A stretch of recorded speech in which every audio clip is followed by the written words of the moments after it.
নেক আমল বা ইবাদতের ক্ষেত্রে আল্লাহ সুবহানাহু ওয়া তাআলা বান্দাকে তার সওয়াব 10 গুণ এমনকি 700 গুণ পর্যন্ত বাড়িয়ে দেন, এক হাদিসে আসছে। কিন্তু গুনাহের ব্যাপারে আমরা জানি সাধারণত বান্দা একটি অন্যায় করলে তার জন্য একটি অন্যায় লেখা হয়, একটি অন্যায়ের শাস্তি তার প্রাপ্য থাকে, একাধিক থাকে না।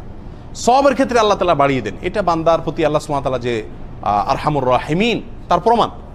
কিন্তু গুনাহের ক্ষেত্রে, অপরাধের ক্ষেত্রে এরকম একটা অপরাধ আছে। সেই অপরাধ প্রসঙ্গে মুসনাদ আহমদের এক হাদিসে বর্ণিত হয়েছে, মিকদাদ ইবনে আসওয়াদ রাদিয়াল্লাহু আনহু হাদিসটি বর্ণনা করেছেন এবং হাদিসটি বিশুদ্ধ সূত্রে বর্ণিত হয়েছে। রাসূল আকরাম সাল্লাল্লাহু আলাইহি ওয়াসাল্লাম একবার সাহাবা একরামকে জিজ্ঞাসা করলেন যে জেনা করা কারোর প্রতি এটাকে তোমরা কিভাবে দেখো? সাহাবা একরাম বললেন, ইয়া রাসূলুল্লাহ, এটা তো হারাম, আল্লাহ তাআলা হারাম করেছেন, বড় অপরাধ সমূহের মধ্যে থেকে একটা, অনেক বড় অন্যায়। নবী আলাইহিস সালাম বলেছেন, প্রতিবেশীর যে কোনো এক মহিলার সাথে জেনা করা অন্য 10 জন মহিলার সাথে জেনা করার চাইতেও বেশি জঘন্য। এবং তিনি আরো বলেছেন, প্রতিবেশীর কোনো কিছু চুরি করা এটা অন্য 10টা চুরি, অন্য 10টা ঘর চুরি করলে, ঘরে চুরি করলে যে অপরাধ হতো তার চাইতে বেশি অপরাধের।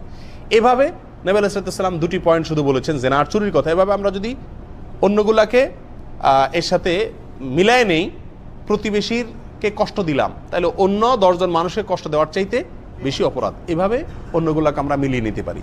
খোলাসা কথা হলো, প্রতিবেশীর সাথে কোনো প্রকার অসদাচরণ করা, তার কোনো প্রকার হক নষ্ট করা, এটা ওই অপরাধটি অন্য কোনো জায়গায় 10 বার করলে যেরকম গুনাহ হইতো তার চাইতেও বেশি গুনাহের, বেশি ভয়াবহ এবং জঘন্য। অথচ বেশিরভাগ লোকেরাই আমরা প্রতিবেশীদেরকে নানাভাবে হয় কষ্ট দিয়ে থাকি, অথবা সম্পর্ক নাই, অথবা কথাবার্তা নাই, অথবা ঠেলাঠেলি হয়, এক কথা প্রতিবেশীর হক আমরা নষ্ট করে থাকি।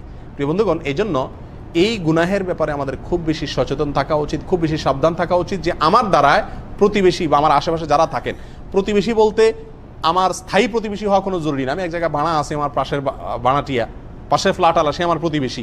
আমি একটা বিল্ডিংয়ে আছি, পাশের বিল্ডিং আলা আমার প্রতিবেশী। আমি একটা রুমে আছি, একটা সিটে আমি ভাড়া থাকি, ব্যাচেলর লাইফে আছি, আমার পাশের সিট আলা আমার প্রতিবেশী, আমার পাশের রুম আলা আমার প্রতিবেশী। এক কথা, আশপাশে যারা থাকবেন, আপনি বাসে কোথাও যাচ্ছেন, পাশের যাত্রী আপনার, তিনি আপনার প্রতিবেশী, আপনি তাকে কষ্ট দেওয়া এটা অন্য 10 জন মানুষের কষ্ট দেওয়ার চাইতে বেশি গুনাহের কাজ। তার কোনো হক নষ্ট করা অন্য 10 জনের হক নষ্ট করার চাইতেও জঘন্য কাজ। বিধায় প্রতিবেশীর হকের বিষয়ে কত বেশি সাবধান আমাদের হওয়া উচিত, এই হাদিস থেকে আমরা বুঝতে পারি। আর এই গুনাহটার সাজা আল্লাহ সুবহানাহু ওয়া তাআলার কাছে 10 গুণেরও বেশি। আল্লাহ তাআলা আমাদের সবাইকে প্রতিবেশীর হকের উপরে বেশি বেশি সাবধান হওয়ার তৌফিক দান করুন। জাযাকুমুল্লাহ ওয়া আখিরু দাওয়ানা আলহামদুলিল্লাহ।